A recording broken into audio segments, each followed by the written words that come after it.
Evangelho de Lucas, capítulo 5, versos 17 a 26. Palavra de Deus que está aqui no Evangelho de Lucas registrada, servirá de base para a nossa mensagem nesta manhã.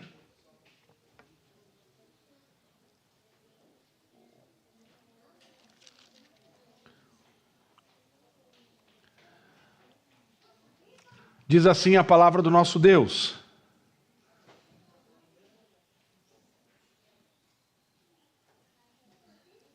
Ora, aconteceu que num daqueles dias estava ele ensinando, e achavam-se ali assentados fariseus e mestres da lei, vindos de todas as aldeias da Galileia, da Judeia e de Jerusalém. E o poder do Senhor estava com ele para curar. Vieram então uns homens trazendo em um leito um paralítico, e procuravam introduzi-lo e pô-lo diante de Jesus.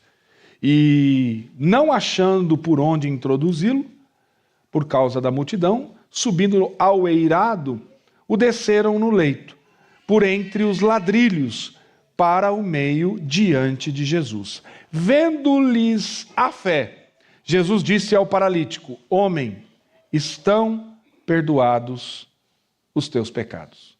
E os escribas e fariseus arrazoavam, dizendo: Quem é este que diz blasfêmias? Quem pode perdoar pecados senão Deus? Jesus, porém, conhecendo-lhes os pensamentos, disse-lhes: Que arrazoais em vosso coração? Qual é mais fácil dizer: Estão perdoados os teus pecados, ou levanta-te e anda? Mas para que saibais que o Filho do Homem tem sobre a terra autoridade para perdoar pecados, disse ao paralítico: Eu te ordeno, levanta-te, toma o teu leito e vai para a tua casa. E imediatamente se levantou diante deles e, tomando o leito em que permanecera deitado, voltou para casa, glorificando a Deus. Todos ficaram atônitos, davam glória a Deus e, possuídos de temor, diziam: Hoje vimos prodígios. Hoje vimos prodígios. Senhor, nós te agradecemos pela palavra do Senhor, por esse tempo tão precioso de adoração e culto. E nós, Senhor, nesse instante, rogamos, Deus, para que o Espírito Santo ilumine os nossos corações, para que compreendamos a tua palavra, para que sejamos instruídos por ela, abençoados e transformados pela tua palavra. Que as palavras dos meus lábios, o meditar do meu coração sejam agradáveis na tua presença. Meu Senhor, minha rocha, meu Redentor, amado da minha alma, em nome de Jesus. Amém. Queridos, tem uma palavrinha que repetidamente nós usamos, e ela parece que tem um certo poder de modelagem, de modelar a nossa vida mais do que nós imaginamos. E essa palavra é a palavra necessidade. Necessidade. Como eu falei com as crianças aqui, se você fosse fazer uma lista das coisas que você precisa, o que estaria na sua lista? Ah, pastor, eu preciso de tanta coisa. A lista seria enorme, seria imensa. Será que a grande maioria das coisas que nós estamos convencidos de que nós precisamos, realmente nós precisamos? Será que as coisas que estariam na sua lista, que você enumera como necessidades importantes, será que realmente você precisa disso? E aí, vamos lá para alguns exemplos. Saiu o último smartphone, e aí você fala assim: eu preciso comprar. Preciso comprar esse novo telefone porque não posso ficar desatualizado. Eu preciso de um computador novo, porque tenho muitas demandas no meu trabalho, na minha agenda, nas coisas que faço. Eu preciso de um carro novo.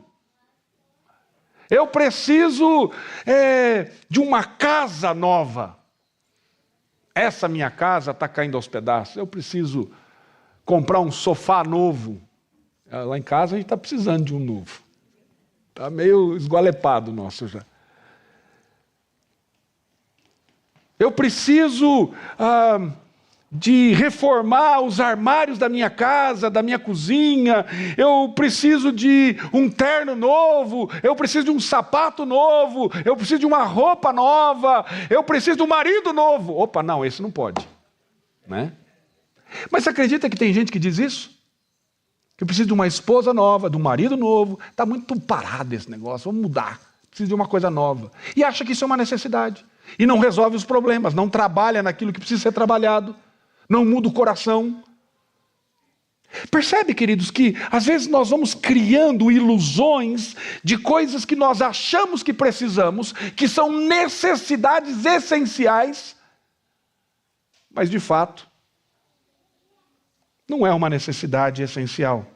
E na verdade, estas listas que nós fazemos, elas nos convencem que nós precisamos disso. E é interessante que nas nossas relações, e aí se você pegar, por exemplo, na relação conjugal, e você diz assim para o seu esposo, às vezes o seu esposo é o gestor financeiro da casa, por mais que vocês dois trabalhem, ele é o gestor, você fala assim, amor, eu preciso comprar tal coisa. E aí, se você recebe isso de presente ou não, esses dias a minha esposa, ela falou assim para mim, amor, não fica bravo comigo, viu, amor? Ela falou assim, amor, eu gosto de chá. Faz um chazinho para mim de vez em quando, sem eu pedir. Para os homens é difícil esse negócio, né? Suprir as expectativas da esposa sem que ela peça. Estou pedindo ao Espírito Santo que me ajude a lembrar de fazer o chá para minha esposa, para agradá-la. Mas parece que às vezes suprir a necessidade do outro e nós, ou ter a nossa necessidade suprida, a gente começa a avaliar o relacionamento e o grau de amor e disposição para com o outro pelo fato de você ter fornecido ou ter ali suprida a sua necessidade. Então, você começa nas relações medir o nível da relação e o nível de amor pela maneira que o outro supre as suas necessidades. E aí você vai olhar para a disposição de atender essa necessidade ou não. E se nós estamos convencidos de que alguma coisa é uma necessidade, sabe o que começa a acontecer com a gente? A gente começa a achar que a gente tem o direito de ter aquilo. E eu começo a dizer assim, eu preciso disso. E eu tenho que ter isso. Então, no casamento, se você quer ser servido pela sua esposa, você acha que tem direito a isso. E se sua esposa não te serve, você fala, você não está cumprindo o seu papel nas minhas necessidades. Percebe? E você acha então que tem direito. E aí o que começa a acontecer é que a partir disso eu começo a exigir. E pior, nós começamos a julgar o amor do outro por conta de termos as nossas necessidades supridas. Porém, quando se trata de necessidade, o Evangelho, ele tem uma outra perspectiva. Ele é contraintuitivo. O Evangelho, ele é contracultural. E ele confronta o nosso senso de necessidade. É isso que o Evangelho faz. A Escritura não trabalha como nós trabalhamos, como o nosso coração pecaminoso inclinado para o mal processa. A Escritura é diferente. E é interessante, nós vamos ver isso naquilo que o Senhor Jesus faz aqui, nesse milagre. Lucas, no seu evangelho, registra uma série de milagres realizados por ele. E como nós vimos na mensagem exposta pelo bacharel Lucas Fogaça, algumas semanas atrás, lá no capítulo 4, verso 18, quando ele está lá em Nazaré, ele diz quem ele é. Lá no verso 18, ele diz, O Espírito do Senhor está sobre mim, pelo que me ungiu para evangelizar os pobres, enviou-me a proclamar libertação aos cativos e restauração da vista aos cegos, para pôr em liberdade os oprimidos e apregoar o ano aceitável do Senhor. O que Jesus está dizendo aqui? Eu sou aquele que o Antigo Testamento proclamava. Lembram dos profetas que falavam que viria o Messias? Eu sou esse. E ele mostra quem ele é. E aí, então ele mostra quem ele é e ele começa a realizar uma série de milagres. E ele realiza aqui o milagre de curar um rapaz, um homem que estava endemoniado. A Bíblia diz que este homem, lá no verso 31 a 37, ele quando está lá em Cafarnaum, ensinando, no sábado, aparece um homem que estava possesso de um espírito imundo. E o Senhor liberta esse homem. O Senhor liberta também e cura a sogra de Pedro. E muitas outras curas ele realiza. Depois nós vemos o grande milagre da pesca maravilhosa. Cura um homem leproso. E aí nós chegamos aqui no nosso texto. E aqui nós vemos aqui um milagre triplo acontecendo nesse texto. São 3 milagres que acontecem aqui e nós vamos ver que Jesus, ele perdoa os pecados deste paralítico. Ele faz uma outra coisa maravilhosa porque a Bíblia diz que Jesus, conhecendo-lhes os pensamentos, ele lê os pensamentos e aquilo que está no coração das pessoas. Ele conhece isso e ele cura um paralítico. E aquele que faz essas coisas com perfeição e autoridade, certamente é o enviado de Deus, é o próprio Deus, é o Cristo, o Redentor. E o verso 17 diz que ele estava então ensinando, e ali afluíram, diz o texto, diferente lá de Marcos, diz que vieram fariseus e mestres da lei de todas as aldeias, da Judéia e de Jerusalém. Então veio ali uma comitiva de fariseus para atentar para o que estava acontecendo ali, para ver quem era esse Jesus. E diz o texto que todos vieram ali para eles assistirem a Jesus. Assentados fariseus e mestres vindos de todas as aldeias da Galiléia, da Judéia e de Jerusalém. Agora tem algo que me chama a atenção no verso 17. Não sei se você prestou atenção nessa última frase do texto que o evangelista Lucas ele registra aqui. Ele diz: e o poder do Senhor estava com ele para curar. O poder do Senhor estava com ele para curar. E aí o verso 18 diz, então, que alguns homens trazem em um leito um paralítico e procuravam introduzi-lo até Jesus. E como muitas vezes acontecia, quando a multidão percebia que Jesus estava ensinando, o que eles faziam? Eles iam até Cristo, porque alguns, muito provavelmente por curiosidade, outros porque tinham necessidades latentes e ouviam falar de um homem que estava curando. Então, vamos lá. O que nós vamos perder? Quem sabe eu sou curado dessa doença, dessa enfermidade e assim por diante. Eu posso ir lá e me beneficiar desse poder milagroso. Muito provavelmente, neste momento, muitas pessoas que ali estavam, talvez não tinham a consciência de fato de quem Jesus era. O enviado de Deus, o Cristo. Só que a Bíblia diz, e o evangelista Lucas registra, que estes homens que pegam este paralítico no seu leito e levam ele até Jesus, que eles não conseguiram chegar até Jesus.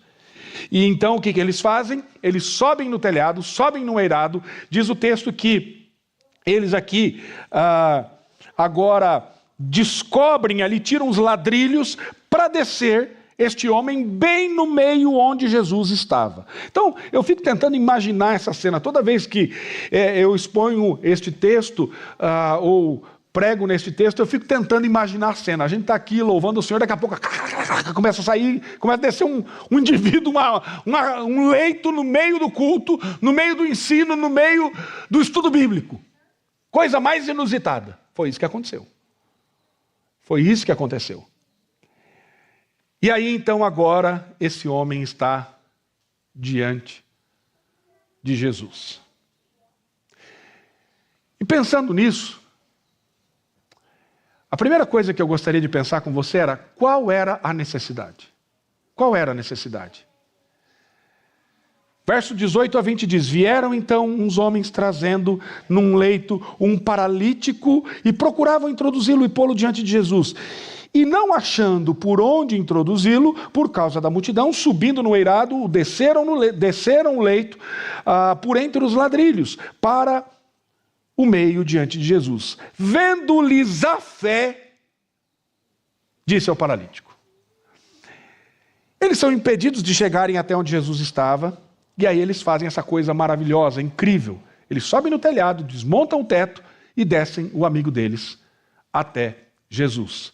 E observe que tem algo aqui no verso 20 que é muito importante. Quando eles fazem isso, o texto diz que Jesus viu a fé deles. A fé de quem? Dos homens que levaram este paralítico até Jesus. E eu realmente amo o exemplo desses homens. É como se eles estivessem nessa pequena vinheta, nesse pequeno trailer aqui do Evangelho de Lucas, com um exemplo vivo do que a fé, do que é a fé e do que a fé faz. E Jesus, então, diz a Escritura, que responde à fé destes homens. De fato, você pode até ouvir enquanto observa estes homens, esta cena, colocando em prática o que nós lemos na nossa liturgia. Hebreus capítulo 11. E nós vemos em Hebreus capítulo 11, também lá no verso 6, que sem fé é impossível agradar a Deus. Porque quem vem a Ele deve acreditar que Ele existe e que Ele recompensa quem o procura.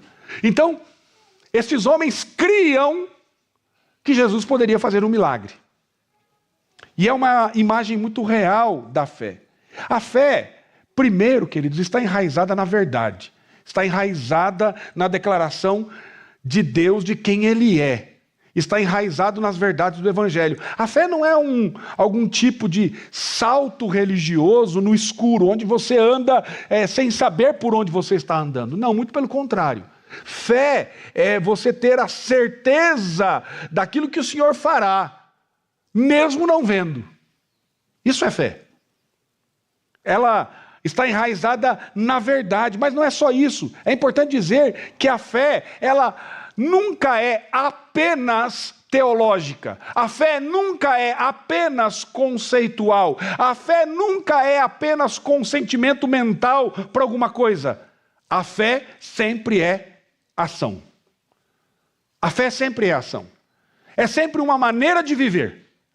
É sempre um estilo de vida, é sempre uma abordagem de vida. A fé não mudará apenas a maneira de pensar. A fé sempre mudará a maneira como você age, como você processa as coisas, como você encara cada situação da vida, como você lê todas as coisas deste mundo. E você vê nesses homens esta fé que age. Então, querido, a fé, ela, de fato, ela nos faz interpretar o mundo segundo uma ótica. Essas coisas que nós estamos vendo, que nós vimos aí na sexta-feira, esses absurdos, que ele não se espante com essas coisas, porque o mundo é isso mesmo. O mundo sem Deus, que virou as costas para Deus, ele vai fazer isso mesmo, ele vai escarnecer das coisas do Senhor.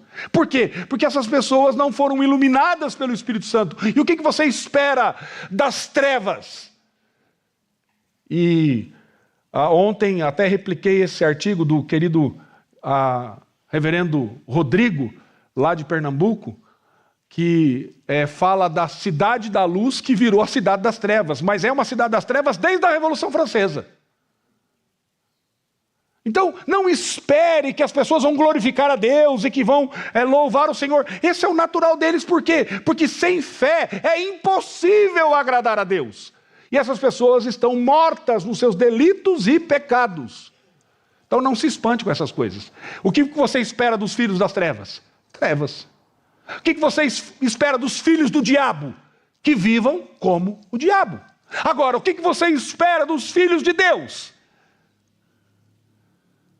Que vivam pela fé, que olhem para este mundo e interpretem cada situação, em casa, no relacionamento conjugal, no relacionamento com os filhos, no relacionamento com os amigos, no trabalho, que encarem cada uma das suas circunstâncias e situações pela fé em Cristo.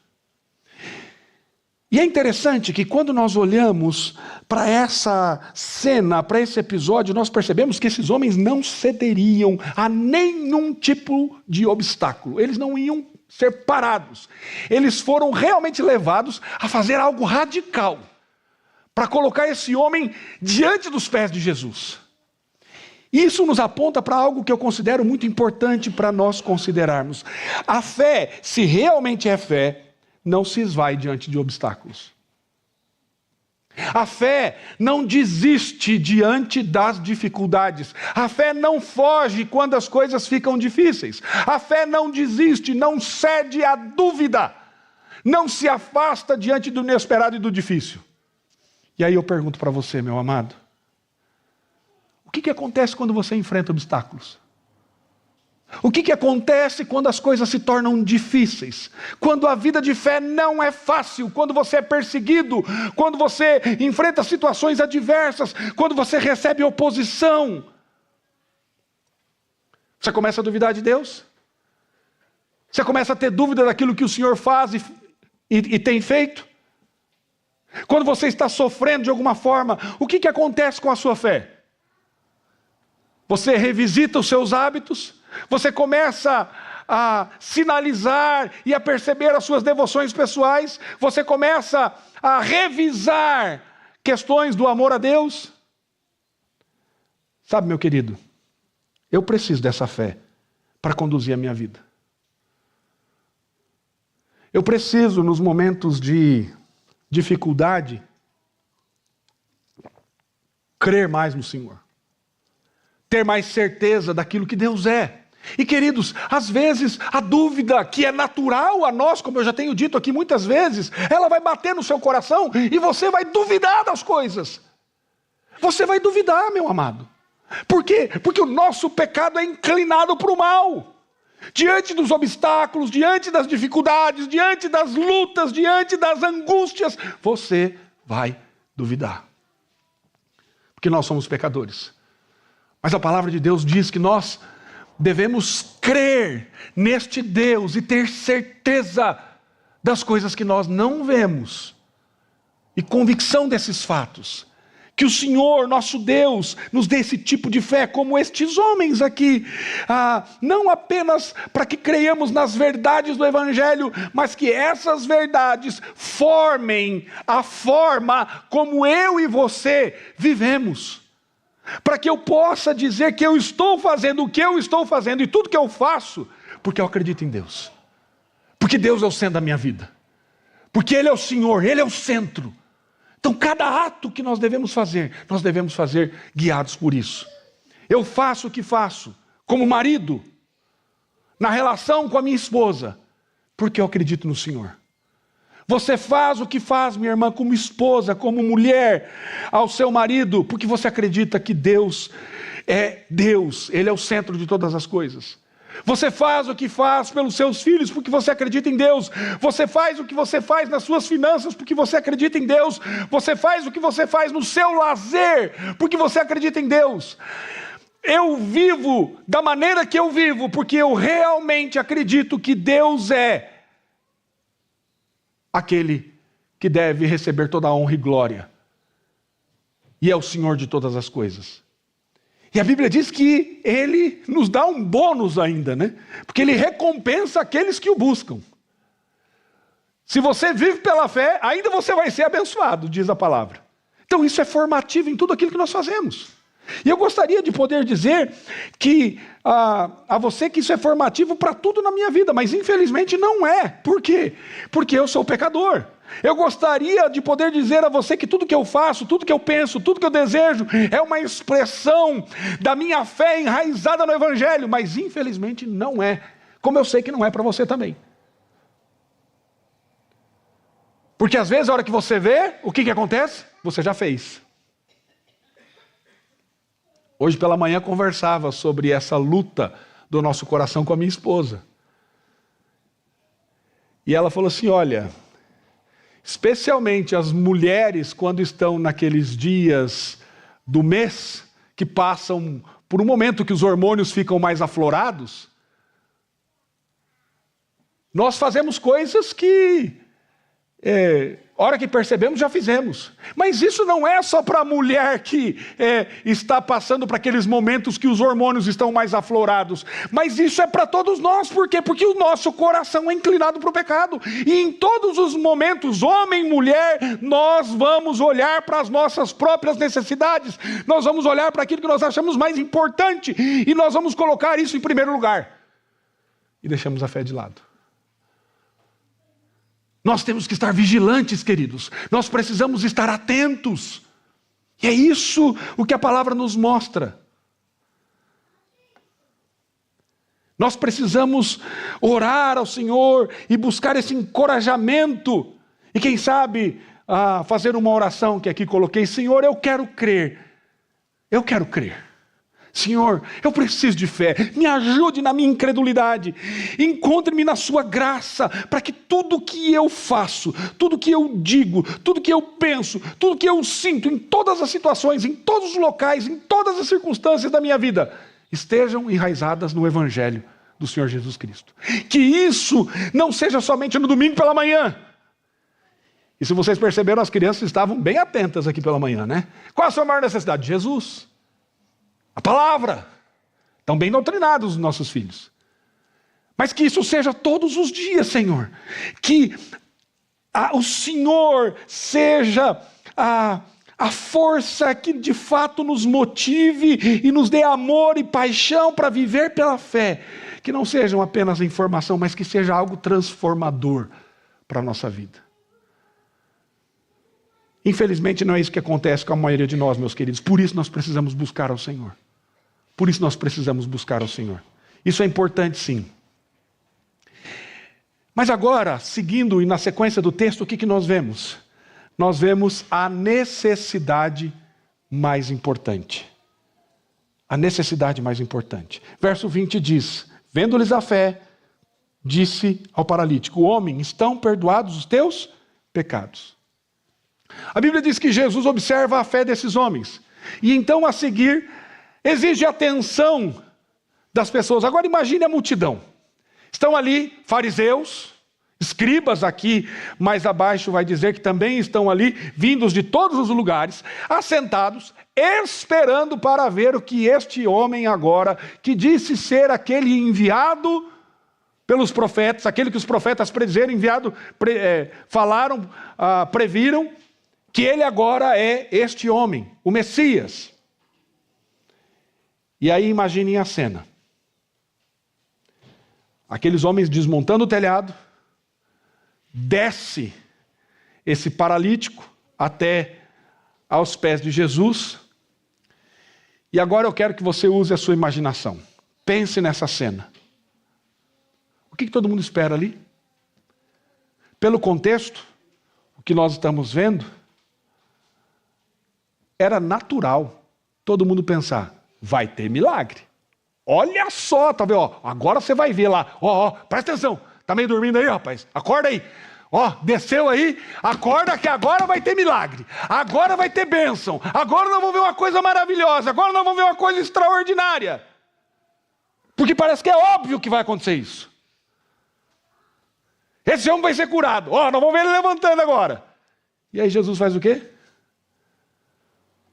O indivíduo continua deitado e ele diz, homem, estão perdoados os teus pecados.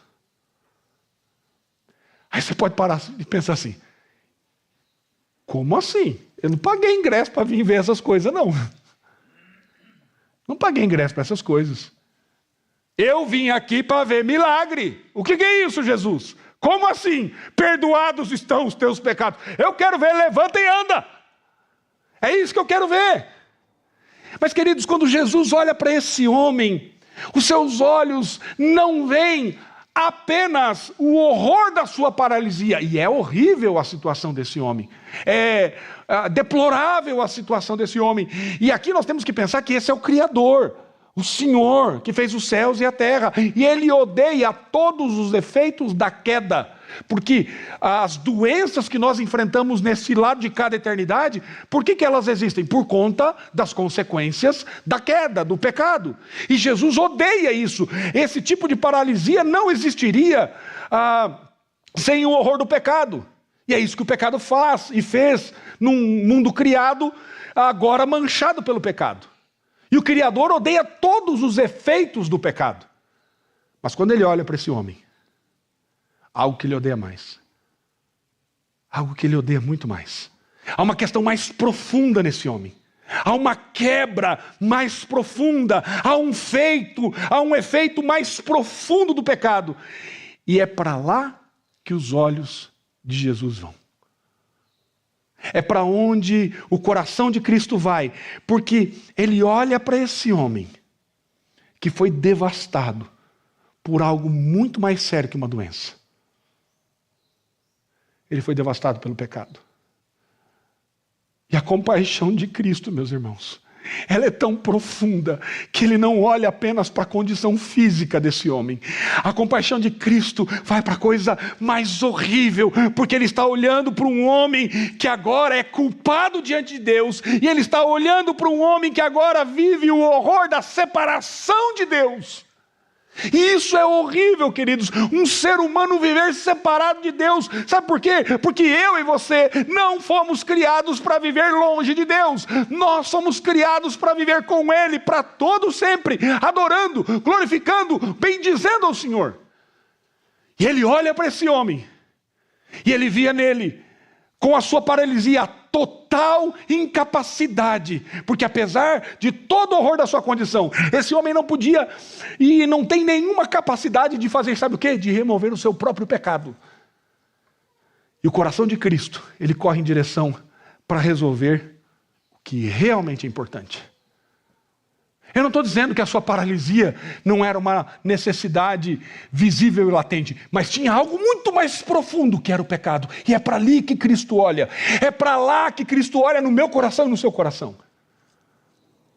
Essa cena é muito importante para nós olharmos para a nossa vida. É muito importante para nós ministrarmos aos outros, porque é muito fácil começar a acreditar que o seu maior problema na vida existe em algum lugar fora de você.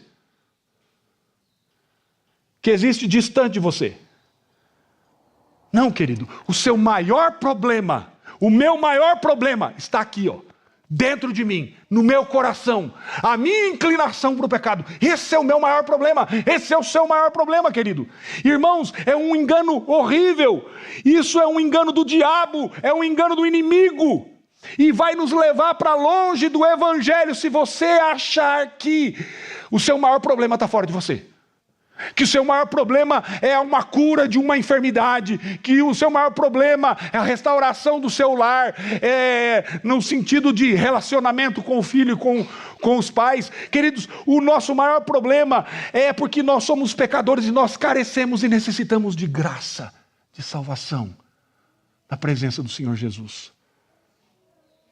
E queridos, quando você entender isso, você terá muito material. Sabe por quê? Porque você convive com pessoas defeituosas, pessoas que não conseguem salvar a si mesmas e precisam da redenção. Nós vivemos num mundo caído, onde as coisas estão quebradas e não funcionam da maneira que deveriam funcionar. Há injustiça, doença, sofrimento, mas o Evangelho declara uma verdade humildemente fundamental: não importa o que eu enfrente no mundo caído, meu maior problema existe dentro de mim e não fora de mim. E a Bíblia o denomina de pecado. Você valoriza a necessidade da maneira que o seu Salvador valoriza?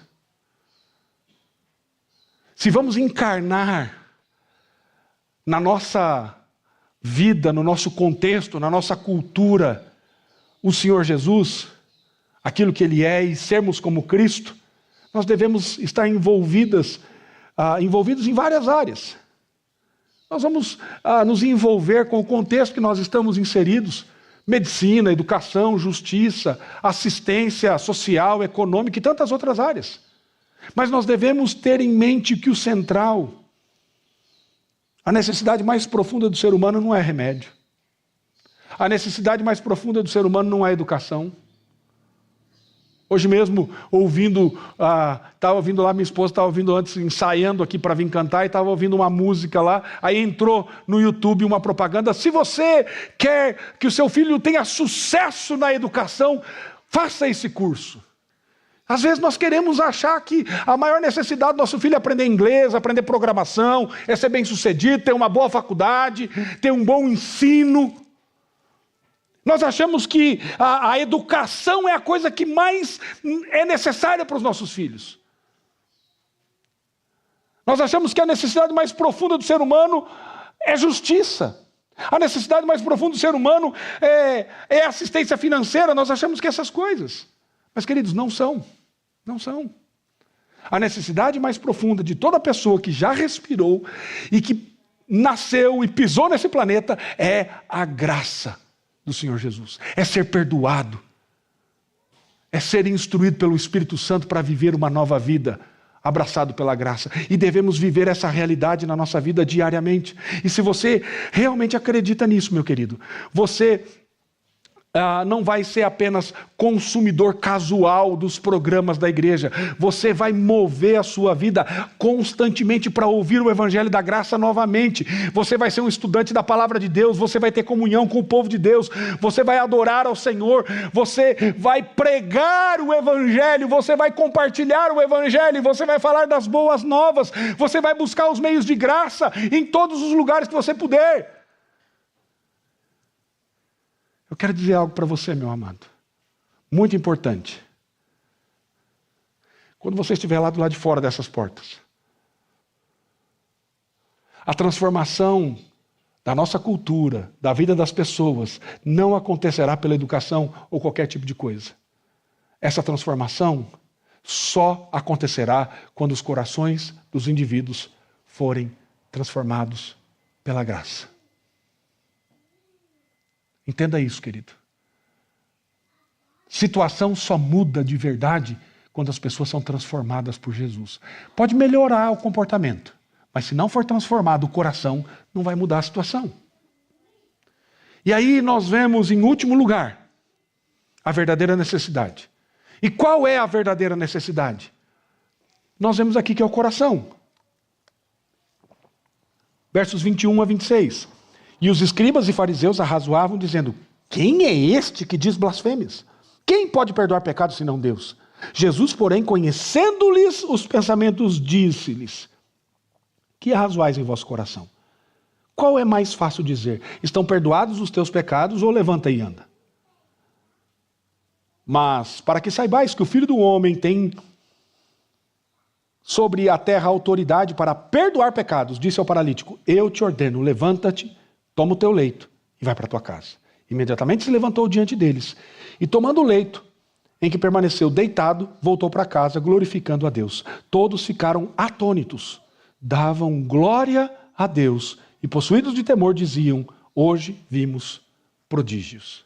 Agora Jesus disse nessas poderosas palavras que ele tem autoridade para dizer: meu filho, homem, os teus pecados estão perdoados. E no momento que ele diz isso, uma controvérsia é criada. Há fariseus ali na sala. Há mestres da lei, escribas, especialistas. E esses homens, teólogos, que estão ali para verificar a Cristo, para, quem sabe, achar algo que ele possa ali tropeçar. E nós sabemos que eles vão fazer perguntas. E vão fazer perguntas para fazer com que Jesus tropece. E é interessante que quando nós olhamos para esses especialistas, esses escribas, esses fariseus, esses mestres da lei, como diz o texto, eles deveriam saber algumas coisas. Eles sabem que todo pecado é contra Deus. Todo pecado, por mais horrível que pareça, tem verticalidade. Todo pecado é contra Deus. E eles sabem que somente Deus tem autoridade para perdoar pecados. Então, aquele que se levantou e declarou perdão é Deus. Ou um blasfemador horrível.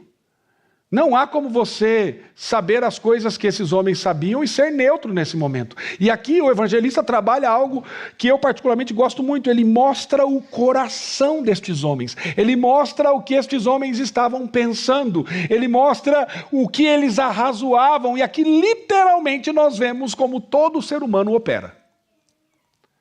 Você não opera por instinto.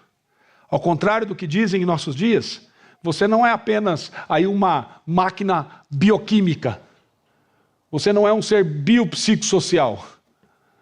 Você é alguém criado à imagem e semelhança de Deus, com um coração que é o centro governante da sua vida, e a Escritura define o coração como o centro governante da nossa vida de uma pessoa. E o coração, ele é o assento dos nossos pensamentos, dos nossos desejos, dos nossos anseios, e ele nos direciona na nossa vontade. E o coração, então, está sempre ativo, sempre ativo. Tudo que você faz tem uma motivação, que nasce no seu coração. Qualquer que seja a situação, o relacionamento em que você esteja, o coração, seus desejos, seus pensamentos, seus anseios e as suas escolhas estarão ativas. Você realmente não vive com base nos fatos de sua experiência, mas você é um intérprete ativo. E você vive a vida com base na sua interpretação dos fatos. Por isso a fé é tão importante. Por isso crer em Deus é tão importante. Porque se você vive pela fé, você vai interpretar os fatos e todas as situações com base na fé, na Escritura, na palavra do Senhor. Portanto, esses homens estão trazendo o quê? O que eles estão trazendo aqui? As lentes particulares dos seus corações para esse momento. E é assim que todos nós operamos. Quando nós demonstramos algumas coisas, nós estamos revelando aquilo que de fato nós cremos. Quando nós tomamos algumas atitudes, sejam elas boas ou más, isso revela o nosso coração. E a Bíblia diz, a boca fala do que o coração está cheio. É por isso que a Bíblia diz que o que governa o coração controlará as suas palavras e o seu comportamento. Onde está o teu tesouro, estará ali o teu coração. O que é mais importante para você? E então, sabe o que Jesus faz? Ele confronta o coração desses homens. Ele sabe o que eles estavam pensando. Ele conhece os pensamentos. E o que esses homens estavam pensando e dizendo? Ele está dizendo que perdoa pecados? Ninguém pode perdoar pecados além de Deus. E Cristo faz a pergunta de confronto. Por que você questionam essas coisas no seu coração? Verso 22. Que arrazoais em vosso coração? E aí no verso 23 diz assim, o que é mais fácil? Qual é mais fácil dizer, estão perdoados os teus pecados ou levanta-te e anda?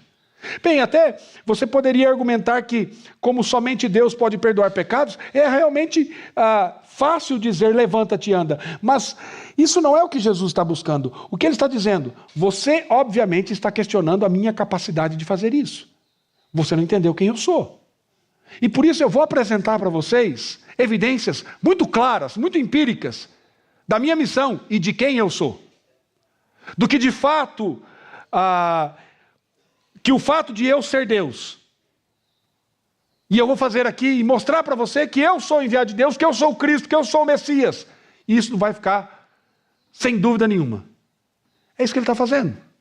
Então ele está enfrentando a dúvida deles dizendo, eu lhe darei evidências de quem eu sou, que vocês não poderão questionar. E ele olha para o homem e aí ele diz, levanta-te Pega a tua cama e vá para a sua casa. E agora observe, queridos, eu acho que é importante, como Jesus está empregando esse milagre, ele está realmente usando o milagre como um meio de graça. E esse milagre certamente é uma expressão da sua compaixão, mas é muito mais do que isso. É para ser demonstração física que aponta para a sua identidade, para a identidade de quem é Jesus. De quem ele é. É isso que está acontecendo aqui. Jesus está mostrando quem ele é. Mostrando o seu poder, mostrando a sua autoridade. De fato, a palavra que João usa por todo o evangelho, lá no seu evangelho, para milagres é a palavra sinais. Que o milagre é realmente um sinal que aponta para a identidade de Jesus e para a realidade do evangelho. É isso que Jesus fez. E observe o resultado. O resultado é que o homem se levantou, todos ficaram maravilhados, e diz o texto que o homem saiu glorificando a Deus. E as pessoas diziam, nunca vimos algo assim. Querido, quem é como o nosso Deus? Quem é como o nosso Deus? Quem tem a capacidade de alcançar o lamaçal do pecado que nos deixa separados de Deus, que destrói a nossa vida, que acaba conosco? Ele transforma, Ele traz o perdão. E queridos, é interessante nós olharmos para aquilo que o Evangelho faz. Sim, as coisas que sofro neste mundo destruído, e tem coisas que assolam o nosso coração, que destroem. Existem obstáculos, existem dificuldades, existem dores que são resultados da quebra, e da quebra da comunhão com Deus e da queda. Mas eu tenho que confessar a você, e você deve confessar isso humildemente, que o meu maior dilema, o dilema mais profundo que eu tenho dentro de mim, é o pecado. E ele não está fora de mim, ele está no meu coração, ele está no seu coração, e nós precisamos entender isso. É para isso que Jesus veio, para nos resgatar. Esse é o Evangelho. E quando você se afasta do Evangelho, queridos, duas coisas acontecem. A primeira, você deixa de desfrutar dessa graça. E aí você vai ficar centrado nas suas necessidades superficiais. Não faça isso, querido. Se aproxime do Evangelho. Se aproxime do Rei da Glória. Se aproxime daquele que é poderoso para fazer infinitamente mais do que nós pensamos, imaginamos, porque Ele é aquele que transforma a nossa vida. Que o Senhor nos ajude a ter as prioridades corretas, o nosso senso de necessidade enraizado no Evangelho do Senhor Jesus. Que o Senhor abençoe a sua vida. Que você, de fato, entenda aquilo que Deus fez na sua vida foi lhe dar salvação. A sua maior necessidade foi suprida. Como é que você vai viver agora, querido? Viva pela fé, interpretando cada situação da sua vida pela fé, glorificando a Deus, sabendo que Ele tem autoridade para transformar a nossa vida. Que Deus nos abençoe em nome de Jesus. Amém?